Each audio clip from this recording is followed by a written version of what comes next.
ಒಂದು ಉತ್ತಮವಾದ ಆರೋಗ್ಯಕರವಾದ ಸ್ನ್ಯಾಕ್ಸ್ ಯಾವುದು ಅಂದರೆ ಕಡಲೆ ಉಸ್ಲಿ ಅಂತ ಹೇಳ್ತೀನಿ. ಪ್ರತಿಯೊಬ್ಬರು ಸೇವಿಸಬೇಕು. ಅದ್ಭುತ ಪ್ರಯೋಜನಗಳು ಸಿಗುತ್ತೆ. ಮಧುಮೇಹ ಇರೋರಿಗೆ ತುಂಬ ಒಳ್ಳೆಯದು ಅಂತಲೇ ಹೇಳ್ಬಹುದು.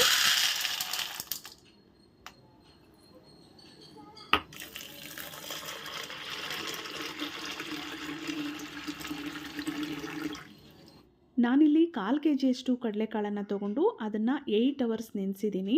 ಚೆನ್ನಾಗಿ ನೆನಿಬೇಕು. ನಂತರ ಅದನ್ನು ನಾವು ಬೇಯಿಸ್ಕೊಳ್ಬೇಕು. ಅದಕ್ಕೆ ನಾನು ಕುಕ್ಕರಲ್ಲಿ ಹಾಕಿ ನೀರು ಹಾಕಿ ಸ್ವಲ್ಪ ಉಪ್ಪನ್ನ ಹಾಕಿಬಿಟ್ಟು 4 ವಿಷಲ್ ಇದನ್ನು ಕೂಗಿಸ್ಕೊಳ್ಳೋಣ. ಕಡಲೆಕಾಳಲ್ಲಿ ಉತ್ತಮವಾದ ಪೋಷಕಾಂಶಗಳು ಇರೋದ್ರಿಂದ ಸಂಪೂರ್ಣ ಆರೋಗ್ಯಕ್ಕೆ ಒಳ್ಳೆಯದು. ಕೂದಲಿನ ಆರೋಗ್ಯಕ್ಕೆ ಒಳ್ಳೆಯದು. ಮಧುಮೇಹಿಗಳಿಗೆ ಮತ್ತು ರಕ್ತಹೀನತೆ ಇರೋರಿಗೆ, ಮೂಳೆಗಳಲ್ಲಿ ಸೊಂಟ ನೋವು ಈ ರೀತಿ ಎಲ್ಲ ಸಮಸ್ಯೆ ಇರೋರಿಗೆ ತುಂಬಾ ಒಳ್ಳೆಯದು. ತುಂಬ ಪ್ರಯೋಜನಕಾರಿ. ಮಕ್ಕಳಿಗಂತೂ ಇದು ತುಂಬ ಪ್ರಯೋಜನಕಾರಿ ಅಂತಲೇ ಹೇಳ್ಬೋದು. ಪ್ರತಿಯೊಬ್ಬರು ವಾರದಲ್ಲಿ 2ರಿಂದ 3 ಸಲ ಸೇವನೆ ಮಾಡಿ.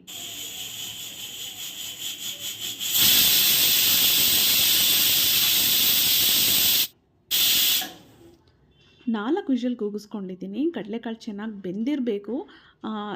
ಸ್ವಲ್ಪ ಕಡಿಮೆ ಬೆಂದಿದೆ, ಸರಿಯಾಗಿ ಬೆಂದಿಲ್ಲ ಅಂದರೆ ರುಚಿ ಸಿಗೋದಿಲ್ಲ. ಕಡಲೆಕಾಳು ಚೆನ್ನಾಗಿ ಬಂದಿದ್ರೇ ಕಡಲೆ ಉಸ್ಲಿ ರುಚಿಯಾಗಿರೋದು ತಿನ್ನೋದಕ್ಕೆ.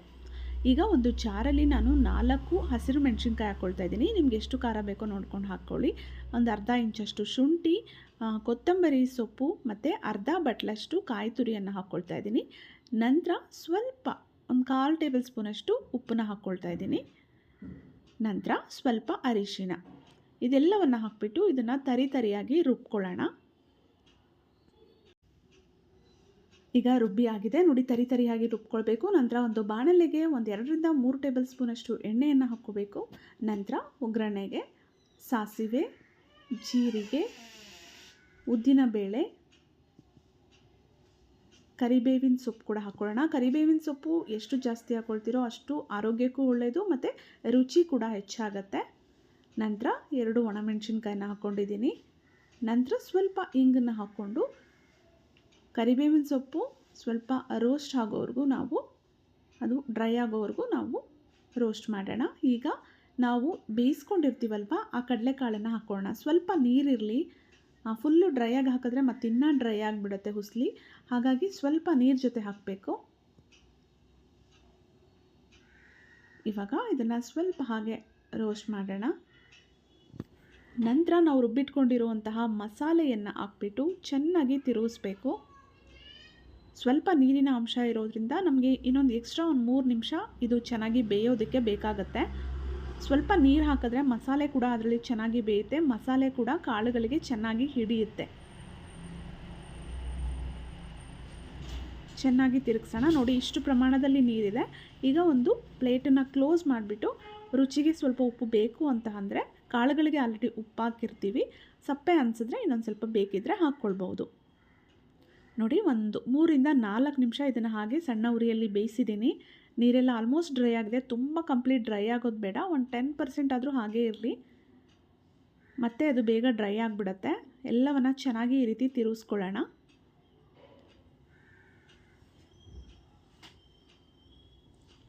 ಇದನ್ನು ನೀವು ಈವ್ನಿಂಗ್ ಸ್ನ್ಯಾಕ್ಸಿಗೆ ಮಾಡ್ಕೊಳ್ಬಹುದು, ಅಥವಾ ರಸಮ್, ಟೊಮೆಟೊ ಸಾರು ಅದ್ರ ಜೊತೆಗೆ ಸೈಡ್ಸಿಗೆ ನೀವು ಮಾಡ್ಕೊಳ್ಬಹುದು.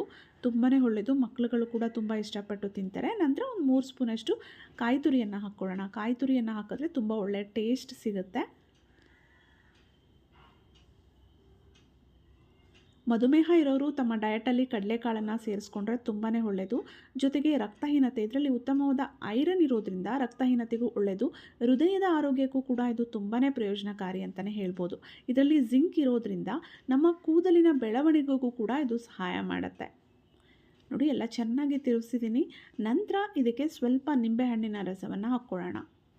ನಿಂಬೆಹಣ್ಣಿನ ರಸ ಹಾಕ್ಕೊಳ್ಳೋದ್ರಿಂದ ರುಚಿ ಕೂಡ ಹೆಚ್ಚುತ್ತೆ. ಜೊತೆಗೆ ಇದರಲ್ಲಿರುವಂತಹ ಪೋಷಕಾಂಶಗಳನ್ನು ನಮ್ಮ ದೇಹ ಅಬ್ಸಾರ್ಬ್ ಮಾಡ್ಕೊಳ್ಳೋದಕ್ಕೆ ಆ ನಿಂಬೆಹಣ್ಣಿನಲ್ಲಿ ಇರುವಂತಹ ವಿಟಮಿನ್ ಸಿ ತುಂಬಾ ಹೆಲ್ಪ್ ಮಾಡುತ್ತೆ. ನೋಡಿ, ಈಗ ಆರೋಗ್ಯಕರವಾದಂತಹ ಕಡಲೆ ಉಸ್ಲಿ ರೆಡಿಯಾಗಿದೆ. ಈ ರೀತಿ ನೀವು ಪ್ರಿಪೇರ್ ಮಾಡಿಕೊಂಡು ಸೇವನೆ ಮಾಡ್ಬೋದು. ಅಥವಾ ಕಡಲೆಕಾಳನ್ನು ಬೇರೆ ಬೇರೆ ರೂಪದಲ್ಲಿ ಸಾಂಬಾರು, ಪಲ್ಯ ಈ ರೀತಿ ಬೇರೆ ಬೇರೆ ಥರದಲ್ಲೂ ನೀವು ಹಾಗೇ ನೆನೆಸ್ಬಿಟ್ಟು ಕೂಡ ತಿನ್ನಬಹುದು. ಬೆಲ್ಲದ ಜೊತೆ ತಿಂದರೆ ತುಂಬಾ ಒಳ್ಳೆಯದು. ದೇಹದ ತೂಕ ಕೂಡ ಇದರಿಂದ ಜಾಸ್ತಿ ಆಗುತ್ತೆ. ಜೊತೆಗೆ ಬ್ಯಾಲೆನ್ಸ್ ಮಾಡೋದಕ್ಕೂ ಹೆಲ್ಪ್ ಆಗುತ್ತೆ. ವಿಡಿಯೋ ಇಷ್ಟ ಆಗಿದ್ದರೆ ಲೈಕ್ ಮಾಡಿ, ಶೇರ್ ಮಾಡಿ. ಮತ್ತೆ ಭೇಟಿಯಾಗೋಣ. Thank you.